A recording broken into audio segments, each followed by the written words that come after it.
Hey everyone, welcome back to my YouTube channel. My name is Meredith E. Phillips. I'm a writer, reader, and bunny mama.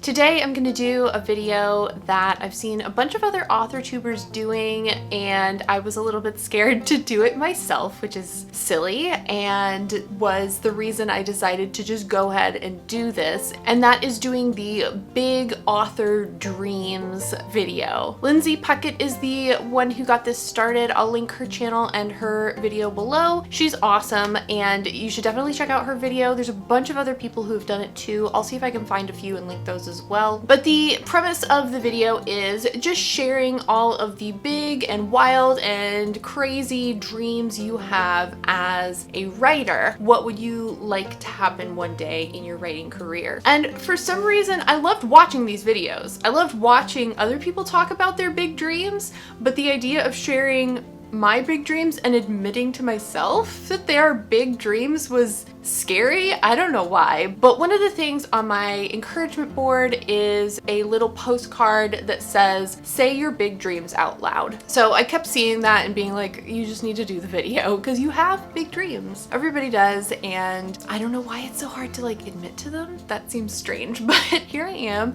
admitting to my big writing dreams. So just for a quick little clarifying point here, there's a difference, at least in my mind, there's a difference between dreams and goals. To me, a goal is something that you can set for yourself to achieve on your own. You either don't need anybody else's help with it, or you need very minimal help from other people, and it really is up to you to achieve those goals. So things like writing a book, you got to sit down and do that yourself. You can certainly get encouragement from other people and things like that, but at the end of the day, it's all about you and your efforts. Whereas a dream is something that you really need somebody else to help you with. You can certainly work toward that dream, but you really need other people to help you actually achieve it. So if your big dream is to be traditionally published, you can certainly do a lot to try to get to that dream, but at the end of the day, it's up to the publishing house and whether they want to offer you money to buy your book. And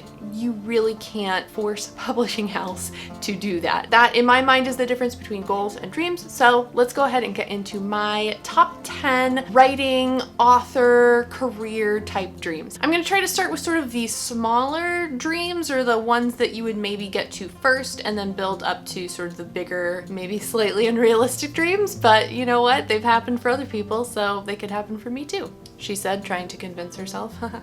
Okay, so the first dream on my list is to get a literary agent. I do want to be traditionally published at some point, and the first kind of big step in that process is getting a literary agent. I've watched a lot of people talk about the querying process and what it's like to go from having a completed manuscript, writing a query letter, sending it out, keeping track of who you've sent it to and how long it's been, getting requests for full manuscripts or partial manuscripts and all that kind of stuff. And it's a very long process with, it seems like, quite a bit of stress and anxiety that go with it. But that is the first step if you want to be traditionally published, is to get a literary agent. So that is number one for me. The second big dream I have is to get a deal with a publishing company. Of course, if you want to be published, your agent is then going to send your completely revised and gorgeous manuscript out to various publishing houses, and then you want to get picked up. You want to be offered a deal by one of those publishing houses. So that is the next dream on my list. Number 3 is I would love to hit a bestseller list. I know that a lot of those lists are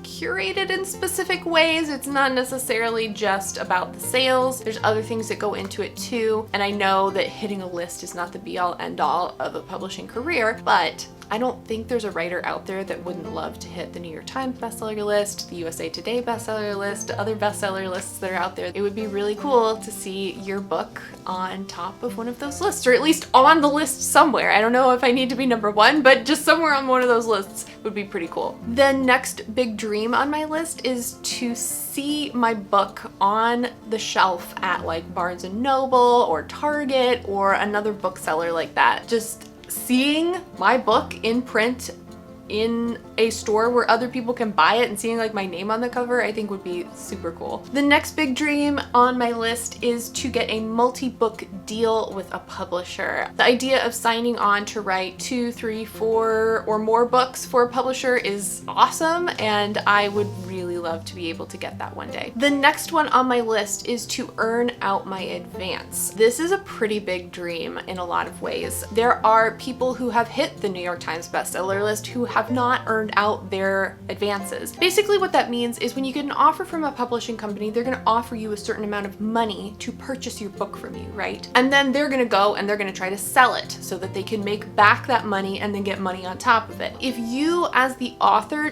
don't sell enough books to essentially pay for your advance, you haven't earned out, and then you do not get royalties until you have earned out that advance. I think I'm explaining that correctly. That's how I understand it, at least. And so earning out your advance is not something that actually happens to a lot of authors, or for some authors it can take them a really long time to earn out their advance. So earning out your advance is actually a really big deal for an author, and I would love that to be me. Okay, my last couple here are a little more sort of, I feel like these are really vain, but that's kind of the point of this video. So my next big dream is to have my book featured on somebody's booktube channel. I follow a ton of booktubers. I love watching book hauls and book reviews and book reading vlogs and all that kind of stuff, and seeing my book featured on one of their channels in a review or in a reading vlog or something like that would be really cool. Okay, 2 more to go. The next thing that I would really, the next thing I'd really love to do, but also simultaneously I'm super anxious just even thinking about it, is I would, and I think, enjoy being a guest on a podcast. I listen to a bunch of different podcasts, and I love when they have an author on the podcast to talk about their book in particular, or to talk about that genre of book, whatever that author tends to write in. I love just hearing from the author themselves. And so being invited to be on one of those types of podcasts would be really cool. But my anxious little self thinking about being on a recorded podcast is super nerve-wracking. It's not like a video. Here, if I say something stupid or if I flub something, I can just edit it out and say it again. But on a podcast, I know there's editing and stuff that you do in a podcast, but I feel like most of what goes on the podcast is the conversation between the people on the podcast. So that's a little nerve-wracking for me. I'm also terrible at keeping up conversations. So yeah, that is a dream and also like a nightmare at the same time. I don't know. Okay, this one is probably the most vain on here, but I just think it would be hilarious. I would love to have my book published and then go on Amazon and have Amazon recommend my own book to me in that like recommendations section that they have on there. I just think that'd be funny. Like, yes, I probably will enjoy reading my own book. Thanks, Amazon. Okay, final one is I would actually really love to have this channel grow over the next several years as I'm working towards some of these big dreams. And I would really love to be able to share the process and share how things unfold for me on this journey toward being an author. I'd love to share milestones and exciting news and all that kind of stuff in upcoming videos. Very, very upcoming, like in the far future, because we haven't finished a nice draft of a manuscript yet. Pretty far in the future. I'd love to have a big audience on here just to be able to share all the different exciting things happening on my career path and to serve as an encouragement and a motivator and inspiration for other writers out there. Okay, those are my big dreams. Some of them were hard to say. I don't know why it's so hard to just be like, yep, I'd like to have these things happen to me. I don't know. It seems very vain, I guess, in a lot of ways. Material success, I don't know. But it is stuff that I would like to have happen. So here I am admitting to it. I hope it was fun to listen to. Let me know down below in the comments if you're also a writer, which I assume you are. I don't know why you'd be watching this if you weren't. But let me know in the comments, what are some of your big dreams? Or if you've made one of these types of videos, link to it in the comments below. I'd love to check it out if I haven't already. What are some of your big dreams? What would you love to see happen with your stories? Let me know. If you liked this video, give it a thumbs up, and if you haven't already, click the subscribe button. I post videos on Tuesdays and Fridays. You can also find me over on Instagram at Meredith Phillips Writes. Thanks so much. Bye. making sure my microphone is on because I've been burned too many times by that.